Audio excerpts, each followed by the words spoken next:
അപ്പോൾ ഉള്ളിവിടെ എല്ലാവർക്കും ഇഷ്ടമുള്ള സ്നാക്ക് അല്ലേ, നമുക്കെന്നാ ഒരു വേറെ രീതിയിൽ ട്രൈ ചെയ്ത് നോക്കിയാലോ. അപ്പോൾ ആദ്യം തന്നെ ഒരു ബൗളിലോട്ട് ആവശ്യമുള്ള മൈദ, അരിപ്പൊടി, ബേക്കിംഗ് സോഡ ആൻഡ് ഉപ്പ് ആഡ് ചെയ്യാം. നിങ്ങൾക്ക് വേണ്ട പോലെ സവോള നീളത്തിലോ കുഞ്ഞുകുഞ്ഞോ അരിഞ്ഞിട്ട് ഉപ്പിട്ടിട്ട് നന്നായിട്ട് ഇതുപോലെ ഞെരടിയെടുക്കാം. നമ്മുടെ നേരത്തെ പ്രിപ്പയർ ചെയ്ത മിക്സിലോട്ട് ഈ സവോള ആഡ് ചെയ്യുക, കുറച്ച് പച്ചമുളകും ഇഞ്ചിയും കായപ്പൊടിയും കൂടി ആഡ് ചെയ്തിട്ട് നന്നായിട്ട് മിക്സ് ചെയ്ത് കൊടുക്കുക. അതിലോട്ട് നമ്മൾ വെള്ളം ഒഴിക്കുക, പിന്നെ ഒന്ന് ഇളക്കി കൊടുക്കുക. ഇച്ചിരിയായിട്ട് വെള്ളം ഒഴിച്ച് മിക്സ് ചെയ്യണം നല്ലത്, കാരണം അവസാനം ആകുമ്പോൾ നമുക്ക് ഏകദേശം ഈ ഒരു കൺസിസ്റ്റൻസിയാണ് വേണ്ടത്. നമ്മുടെ നാടൻ പലഹാരങ്ങളൊക്കെ വെളിച്ചെണ്ണ വറുത്തെടുക്കണമല്ലേ നല്ല ടേസ്റ്റ്. അപ്പോൾ ഇവന്മാരെ നമുക്ക് വെളിച്ചെണ്ണ തന്നെ വറുത്തെടുക്കാം. ഇവർ ഓരോന്നോരോന്നായിട്ട് പ്ലേസ് ചെയ്യാൻ ഒരു ഗോൾഡൻ ബ്രൗൺ ആകുമ്പോൾ തിരിച്ചിട്ട് കൊടുക്കുക. ഏകദേശം ഈ ഒരു പരുവാകുമ്പോഴത്തേക്കും നമ്മൾ ഓരോന്നോരോന്നായിട്ട് തിരിച്ചെടുക്കാം. ഇനി ഇവന്മാരെ ഒരു പാത്രത്തിലോട്ട് മാറ്റിയിട്ട് നല്ലൊരു മുളക് മന്തി ഉണ്ടാക്കിയെടുക്കുക. അതിനായിട്ട് ചോപ്പ് ചെയ്ത സവോളയും ചില്ലി പൗഡറും ടൊമാറ്റോ സോസും അതിലോട്ട് തിളച്ച എണ്ണ വെച്ചിട്ടാണ് ഞങ്ങൾ ഈ ഡിപ്പ് ഉണ്ടാക്കിയെടുത്തത്. സോ ദാറ്റ്സ് ഓൾ, നമ്മുടെ ക്രിസ്പി ഉള്ളിവട റെഡി.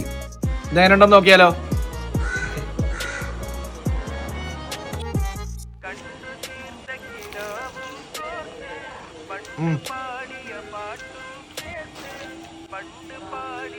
എല്ലാവരും ഒന്ന് ട്രൈ ചെയ്ത് നോക്കാം.